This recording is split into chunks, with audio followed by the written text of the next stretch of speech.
Hey everyone, in this video we're going to take a look at chapter 26 from book 4 of De Bello Gallico.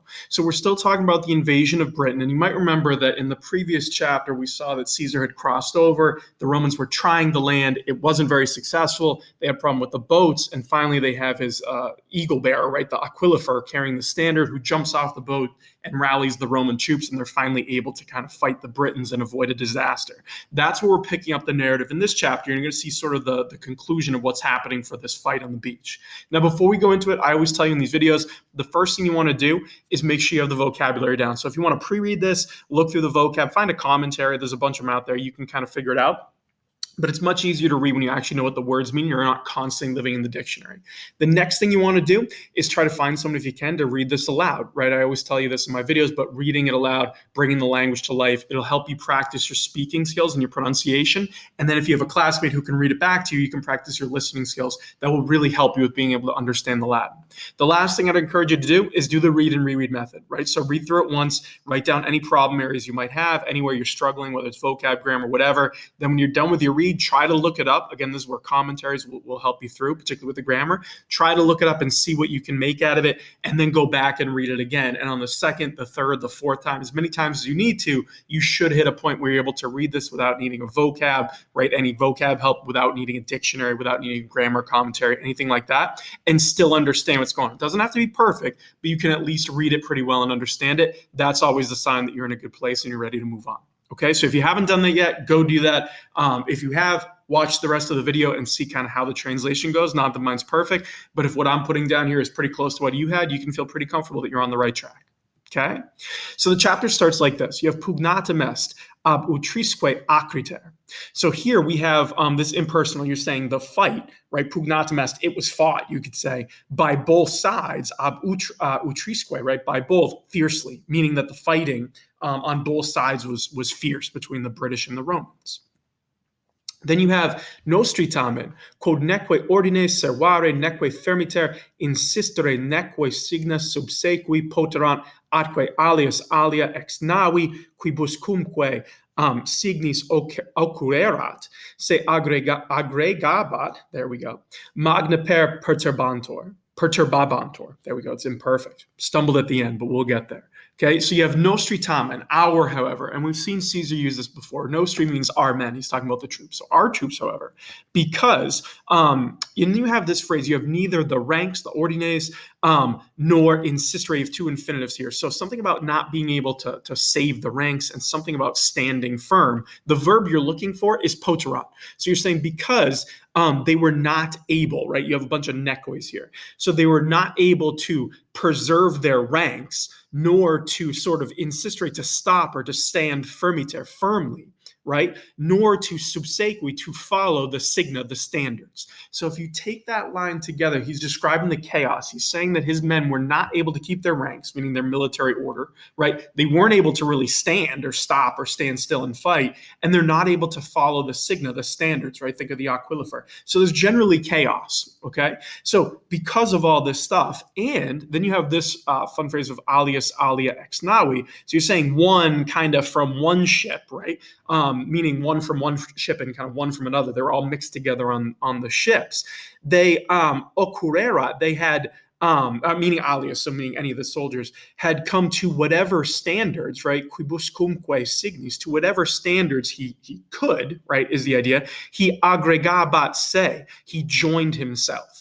Okay, so it's saying that all the men, right, any of the men, the alias coming from any of the ships, they join themselves, say aggregabat, to whatever, right, whatever standard, quibuscumque signis, to whatever standard he had encountered, meaning the individual soldiers. So the scene here is general chaos, right? Soldiers don't know where to go. They're not able to form a battle line. They've jumped off the ships, remember, but now they just have no fighting formation, and they're not even in the right units, right? So in other words, they're looking for their standard to say, where am I supposed to stand? They don't know. They're just standing with whoever they could find. Okay. And again, this kind of echoes even in modern times when you have beach landings like this. I always think of sort of Normandy and D-Day when I read these passages. You see similar things. We just have guys all over the place. Where am I supposed to go? I don't know. Let me just fight with someone so I can stay alive. That's kind of the vibe you get here with this chaos. Okay. And on top of that, perturbabantur, they were confused, magniper, greatly, right? They were thrown into confusion, you could say greatly, very much. So it's just mass chaos on the beach is kind of the scene that Caesar's describing. Then you continue with the rest of the line. You have hostes vero, notis omnibus vadis, ubi ex litore aliquos singulares ex navi egredientes conspexerant, incitatis equis imperitos adoriebantur. Plures paucos circumsistebant, rather, alii ablatore aperto in universos tela coniciebant. Okay, so there's a long line here, kind of a lot happening. But you're talking about the enemy, right? So truly, or but indeed, right, is kind of one way to do it. But indeed, the enemy. Then you have the ablative absolute here. With all the shallows known, or with all shallows having been known, meaning they know this area really well, right? And the Romans don't. When they conspexer, you have to go to the end to find the verb here. They had caught sight of aliquos singulares, some individuals from the shore, ex litore. Ex litore, rather. So from the shore, when they had seen some individuals, egredientes, right, departing, there's your participle, present participle, departing ex navi, from the ship. So the Britons, right, the hostes here, when they see these soldiers jumping off the ships, they see them from the shore, departing, this is when they attack. Adoriebantur, right, they attacked with their horses urged on, right, incitatis equis, they attacked impeditos, right, the hindered. So impeditos here is talking about the soldiers. It means like the hindered ones, the hindered soldiers. It's talking about those soldiers who had just jumped from the ships. So if you think back to it, right, the soldiers have jumped off the boats. They don't know where they are. They're not really in a good place. It's deeper than they thought, remember. And now you have the Britons who know this area really well. They know these shallows, right, the wadis, as Caesar describes it, and they start attacking them as they're jumping off the ship, right? They're impeditos. They're literally hindered, right? They can't fight. So this is not going well for the Romans again. Then you have plures paucos, circumsistebant, alii ablatore aperto in universas tela coniciebant, right? Just to repeat that part. So on top of that, more, right? Circumsistebant, we're surrounding few. So it almost means like more enemies, you could say, more hostes or more Britons, we're surrounding few Romans, okay? So it's not going well. There's way more Britons than there are Romans, and they're surrounding them, right? Then you have alii, so, and others, coniciebant, they were throwing tela, weapons, from the latere aperto, from the open flank, into the whole group, right? The universos, the whole group. So in other words, they surrounded the Romans, and they're just chucking weapons into their exposed flank. Okay, so remember, when you think of a Roman soldier, or just any sort of army at this time, the flanks are exposed. Now, your left flank might be a little easier because that's usually where they're carrying the shield. But if they're getting attacked from the right side, there's nothing they can do to stop the Britons from kind of shooting arrows or throwing spears or whatever they're doing into them. And by the way, the Britons are on horseback when the Romans aren't.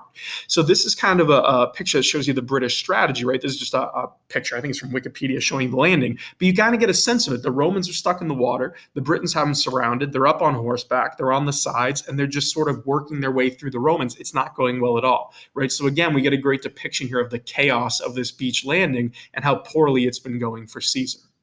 Okay? And of course, this is setting you up, and it's something we'll talk about a little later. If you're wondering why is Caesar admitting how poorly it's going, well, now he's about to change the narrative, right, and sort of save the day, which makes him look pretty good. So you have quod cum animad vertisset Caesar, scaphae longarum navium item speculatoria navigia militibus complere uset, et quos laborantes conspexerat, his subsidia submiteba. Okay, so the quote here really means like this, right? It's functioning as sort of like this. So you're saying when Caesar, animad vertisset, had noticed this, right? You have the pluperfect, you got the subjunctive going on there. So you're saying when he had noticed this, and you got to go down into the middle here. He ordered, right? What did he order? He ordered complere. He ordered to be filled, right? So he's ordering something to be filled. What did he order? The scaphae longarum navium, the skiffs, you might say, the little boats, right? The little like landing boats or something like that of the long long ships. Remember that really means the warships. So the skiffs of the warships, and also the speculatoria navigia, and also the scout ships. These would be smaller ships, literally to just go scout around. He ordered both of these things, or all these things, you might say, to be filled, compleri, there's your passive infinitive, militibus, with soldiers, right? So he says, load everyone onto the skiffs. We need to get more men on the beach, is the idea. Okay, and then you have quos. It means whom, but you can also say like those whom. So conspexerat, he had seen those whom laborantes, right, were struggling. So in other words, he'd seen these men who were struggling is kind of one way to say it. The laborantes there, it could mean working, but I think struggling makes more sense because it's talking about they're struggling against the enemy, right? They're just not doing well. He's talking about his troops. So submitebat, he was sending subsidia, support, you could say, almost like relief, his, to these men. Okay, so he sees that his army is struggling on the beach. He orders all the rest of the soldiers to be loaded up on skiffs and small boats, and he's sending help because he can see that they're struggling. Now, we'll talk about this a little later, but notice the words he's choosing here. Caesar noticed it, he ordered, and then he sent help, right? He conspexerat, he had seen. There's a lot of sort of definitive verbs here that give you a sense of how authoritative Caesar is and how he's making very fast decisions. Now, part of this is to convince you, right, that he's saving the day, but it also feels like this is one of his strengths, right? He is able to diagnose things quickly and make really good tactical decisions in the heat of the moment. This is an example of it, right? So he sees what's going wrong and he tries to save the day, right, to solve it, okay?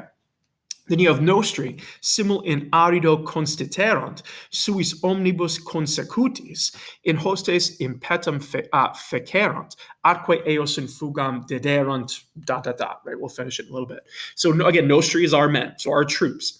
As soon as they constituerant, they stood on, it literally means on dry, but it's on dry land is what it means, right? So as soon as they stood on dry land, then you have the ablative absolute.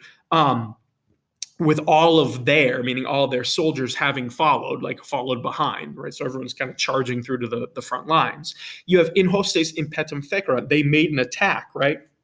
In impetum, they made it into the enemy. So they start pushing at the Britons now that they have everyone back. They've gotten into, he says dry land, which is true, like pushing off the beach, but at the very least, they're out of the really deep water, right? And they're able to stand and fight. And they, in fugam dederant, it means like gave, but you almost want to say put, right? Dederant. They put them, eos, into flight, meaning the Britons. So they start pushing the Britons back and the Britons run away. Okay, because the Romans are finally able to kind of bring their army to bear. Then you have neque longius prosequi patuerant, quod equites crussum tenere atque insulam capere non potuerant. Okay, so you're saying, and they were able to follow. Not much further, right? Longius, not farther. So they push the Britons back, but they're not able to follow them because the equites, the cavalry, non potuerant, had not been able to hold their course, right? Cursum tenere, and they had not been able to capere insulam, to reach the island, literally to catch the island.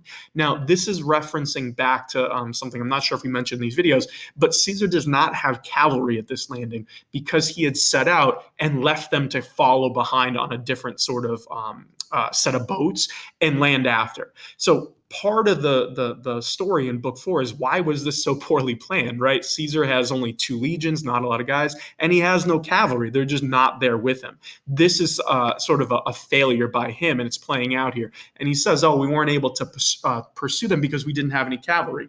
This is kind of a big deal because in ancient warfare, particularly the Romans, your cavalry is not like shock cavalry. You wouldn't send them into a front line necessarily. But what you do is, once the army you're fighting, the enemy breaks, you would send your cavalry in to mop everyone up, either kill or capture anyone running away. And it really kind of helps you resolve the battle and not have this army come back and attack you again. Caesar can't do that. So the Britons basically run away and they're going to come back later because they're not being chased down. Okay. Then you have this interesting line to end it. You have hoc unum ad pristinam fortunam Caesari defuit. So this one thing, right, was lacking to Caesar. And then you have ad pristinam fortunam. You can translate it as sort of like compared to previous fortune, pristinam fortunam, to his previous fortune. This was lacking for Caesar, or to Caesar. So it's kind of an interesting way to say it, because he's kind of chalking it up to fortune, right? Like, it's just bad luck. We've had really good fortune, and isn't it just my bad luck that, here I am fighting the Britons and my cavalry's not here. Yeah, but he also was the one who didn't bring the cavalry, right? Or at least didn't have an effective landing to bring them through. So it's kind of interesting how he relies back on this idea of his good fortune to end the chapter. It almost deflects some of the blame away, like, man, fortune just wasn't with me on this one, guys, because otherwise I've been very lucky and I've had a lot of fortune. It's kind of an interesting way to end this chapter. So let's just take a look at some questions to think about as we end this chapter and kind of think about the narrative. So again, his word choice is interesting when he finally shows up. So in the first part of the chapter, he's not talking about himself. He's saying, man, the troops are struggling. The Britons are getting the better of us. It's not going well. When he shows up, you see very decisive action. He noticed, he commanded, he sent help, right? This word choice kind of makes it feel like he is in control. He's a very good commander, which he was, and he's about to save the day. That's on purpose, right? He wants to make himself seem like the savior. So that's kind of why you would do this. But I think the last part, really the fortune and that focus on the pristinam fortunam is kind of interesting. He does have good fortune, right? That's true. And he probably would chalk up a lot of his success to sort of divine favor and feeling, blessed. But it's kind of interesting because we know the landing isn't going well. Now he's talking about fortune, and it kind of makes you seem that the Romans won this engagement, which I guess technically they did. The Britons ran away, but it's not like the Romans really, did well, but it feels that way, right? It feels like it was a success. And Caesar's saying, man, we did so well. And if only I had the cavalry, it could have been even greater. The question should be, why wasn't your cavalry there in the first place, right? Why did you have such a poor landing? Why does this seem so badly planned? Like, what is actually happening here? He kind of twisted on that last phrase, which is interesting. It just makes it feel like this was a success. You're supposed to, I always read this and feel like you're supposed to think, wow, Caesar's got quick thinking. His soldiers are really brave, like all these great things happening. And it kind of makes it feel like, don't worry about it. This was a bad landing and it would have been terrible, but now we're going to be fine, right? We're going to kind of figure it out and beat these Britons. It also gives you a sense of, don't worry, next time we'll take care of it, because look at all the bad fortune we had. This can't possibly happen again. And if it had been an even playing field, we would have been fine, is kind of the idea. But it does give a positive spin at the end to an otherwise kind of messy landing. And it should make you wonder, like, what's happening here? How do you feel about it? How would a Roman feel about it, right? If you're hearing about this, do you feel good? Do you feel bad? Like, it didn't go well, but then it did at the end? Are we supposed to rejoice? What's kind of happening here? It's just an interesting turn of phrase to end this chapter. If you have any questions at all about anything in here, any of the grammar or translation, feel free to put in the comments below any questions you have. I'm happy to help you. Otherwise, just keep working your way through. Keep reading it. Again, you want to try to hit a point where you can read and understand this pretty well. Doesn't have to be perfect, but be able to do it without needing a vocab or a grammar or anything like that. And the best way to do that is just from practice. So keep at it. Keep practicing. Let me know if you need anything, but otherwise, good luck with it.